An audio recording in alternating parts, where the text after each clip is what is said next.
नमस्कार दोस्तों, मैं हूं आपका Yash Kumar.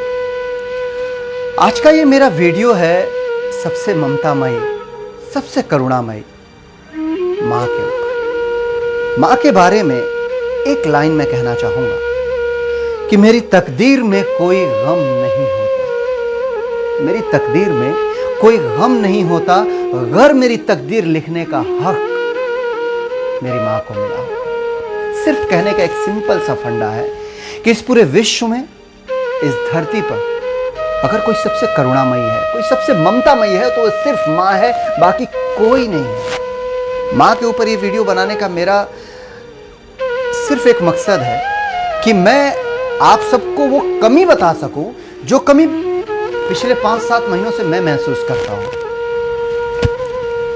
I lost my mom. मैंने मेरी माँ को खो दिया पिछले 5-7 महीने पहले। 5-7 महीने से मैं हर दिन एक ही चीज महसूस करता हूं कि यश कुमार के अंदर का दर्द जो होता था वो सिर्फ और सिर्फ मां महसूस करता। एग्जाम्पल के तौर पे मैं मुंबई में रहता हूं और मैं मेरी मां को सुबह गुड मॉर्निंग का कॉल कर देता था ना, मम्मा प्रणाम, कैसी हो आप? तो नॉर्मल बात करके फोन कट करती थी और मेरे पिताजी को कहती थी कि यश की आवाज में दर्द था। पिताजी का कॉल वापस आ जाता था मेरे पास, बेटे कुछ परेशान हो क्या? मैं बोलता था नहीं पापा, कोई दिक्कत नहीं है, बढ़िया चल रहा है, सब चीज़ अच्छा है। बोलते नहीं, आपकी माँ बोल रही थी कि आप कुछ परेशान हैं। दोस्तों, हम रोज़मर्रा की ज़िंदगी में बहुत सारी तकलीफ़ें होती हैं, हमारे पास बहुत सारी बातें होती हैं जिससे हम घर पहुँचते हैं, माँ कुछ पूछती तो माँ के ऊपर चिल्ला देते हैं, माँ को हम डांट देते हैं। कभी ऐसा मत कीजिए, क्योंकि सच है कि पृथ्वी पर जगत जननी अगर कोई है जिसने संसार को रूप दिया है, हमें और आपको रूप दिया है, तो वो माँ है। एक ऐसा शब्द जो कानों में जाते ही एक रस घुल जाता है, आपके जीवन में खुशियां आ जाती हैं, वो माँ है। मेरी माँ कम पढ़ी लिखी थी, घर चलाने के लिए उसके फैसले कई बार गलत होते थे कि ये ऐसा नहीं ऐसा होना चाहिए। मैं थोड़ा पढ़ा लिखा लड़का, मैं बोलता था माँ ऐसा नहीं ऐसा होना चाहिए। कई बार मेरे झगड़े भी हो जाते थे माँ से, वाक युद्ध। आज समझ में आता है कि काश उस वाक युद्ध को न करते हुए मैंने माँ को प्यार से समझाया, क्योंकि माँ के अलावा जीवन में कोई ऐसा नहीं है जो आपके अंदर के छुपे हुए दर्द को महसूस कर सके। अपने जीवन में अगर कुछ करना है ना, तो माँ को इज्जत दीजिए। यकीन मानिए, माँ के पैरों में आप जितना झुकेंगे ना, आप उतना ऊपर उठते चले जाएंगे, क्योंकि माँ के पैरों में ही जन्नत है। और हर आदमी तो जन्नत की ख्वाहिश रखता है अपने पास। तो अगर जन्नत चाहिए तो माँ के पैरों में जाइए।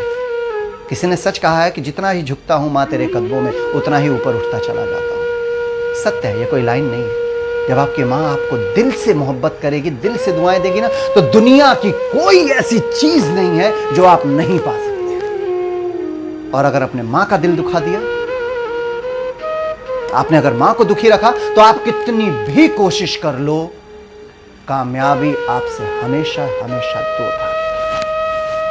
एक संदेश मैं देना चाहता हूं उन बहुओं को जो ससुराल में आने के बाद जिनका सास से नहीं जमता है, बेटे और मां के बीच में कलह की वजह बन जाती है। फिर शायद एक दिन ऐसा आता है कि बेटा फ्रस्ट्रेट हो जाता है और फ्रस्ट्रेट होने के बाद से मां को ले जाकर के वृद्धाश्रम छोड़ देता है कि मां अब तू बूढ़ी हो गई है, मैं तेरे महीने का खर्चा भरूंगा, तू वहां रह। मां जाती है वृद्धाश्रम, रहती है, लेकिन वृद्धाश्रम रहने के बावजूद भी वो अपने बेटे की लंबी उम्र के लिए और कामयाबी के लिए हमेशा दुआएं करती है। मैं उन बहुओं से कहना चाहता हूं कि आपका भी बच्चा है, उसने देखा है कि आपकी जिद की वजह से, आपकी कलह की वजह से उसके पापा ने अपनी मां को वृद्धाश्रम छोड़ दिया। कल उस बच्चे की भी शादी होगी, उसकी भी बीवी आएगी, और फिर वही माहौल घर में क्रिएट होगा और फिर आप जाएंगे वृद्धाश्रम, क्योंकि उस बच्चे ने देखा है कि आपने अपने मां को वृद्धाश्रम छोड़ दिया है। तो वो बच्चा भी तो वही देखा है जो आपने किया है, वो बच्चा भी वही करेगा। क्योंकि हर इंसान कहता है कि स्कूल की शिक्षा बाद में मिलती है, पहली शिक्षा घर पे मिलती है। आप बस एक ही कोशिश कीजिए कि अपनी मां को इतना प्यार, इतना इज्जत दीजिए कि जब वो आखिरी सांस ले तो बोले कि मेरे बेटे, मेरे बहू जैसा कोई नहीं है। यकीन मानो दोस्त, जिस दिन वो दिल से दुआ देगी, दिल से आशीर्वाद देगी ना, तो गम का मजाल नहीं है कि वो आपके चौखट पे फटक जाए। आपके चौखट पे अगर कोई दस्तक देगा तो सिर्फ और सिर्फ खुशियां। मां का दिल दुखाने वालों को तो भगवान भी माफ नहीं करता है सर, हम और आप तो इंसान हैं। मैं बहुत मिस करता हूं अपनी मां को। मन करता है कि अपनी माँ को एक बार फिर से मिल जाओ, मैं गले लगा करके रो लूं, उसको जी भर के रो लूं। बहुत खूबसूरत एहसास होती है माँ।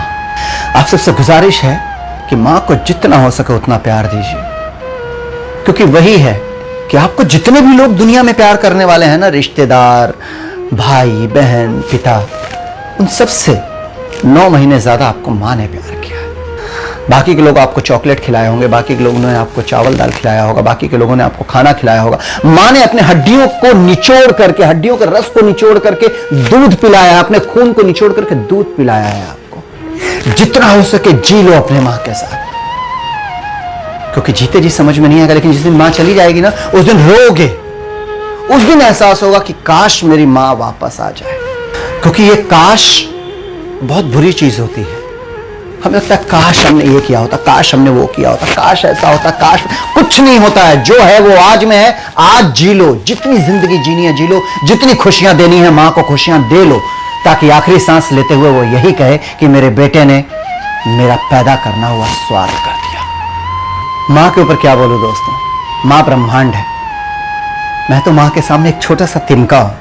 बस इतना कहूंगा कि अगर ये वीडियो देख करके कुछ ऐसे लोग जो माँ से झगड़ा करते हैं, माँ की इज्जत नहीं करते हैं, अगर उन्होंने माँ की इज्जत करनी शुरू कर दी, माँ को प्यार करना शुरू कर दिया, और कुछ ऐसी बहुएं जो अपनी सास से हमेशा झगड़ा करती हैं और सास और उसके बेटे यानी माँ बेटे के बीच के विवाद की वजह बनती हैं, अगर वो लोग मेरे वीडियो को देख करके अगर उनका हृदय परिवर्तन होता है और वो अपनी सास को अपनी माँ की तरह प्यार करना शुरू करती हैं, तो मुझे लगेगा कि मेरा ये वीडियो बनाना स्वार्थ हो गया। आप सबसे गुजारिश है कि ब्रह्मांड की सबसे सुंदर रचना माँ की खूब इज्जत कीजिए, खूब प्यार दीजिए, और आपके दिल को थोड़ा सा भी अगर ये वीडियो छूता है, थोड़ा सा भी, तो इसे शेयर कीजिएगा, क्योंकि आपका एक शेयर ना जाने कितनों की लाइफ को बदलेगा, ना जाने कितने लोगों के हृदय परिवर्तन करेगा जो माँ की इज्जत करना शुरू कर देंगे। इसी के साथ आज के वीडियो में बस इतना ही। अपना आशीर्वाद, अपना प्यार बनाए रखिए अपने यश कुमार के साथ। Thank you so much.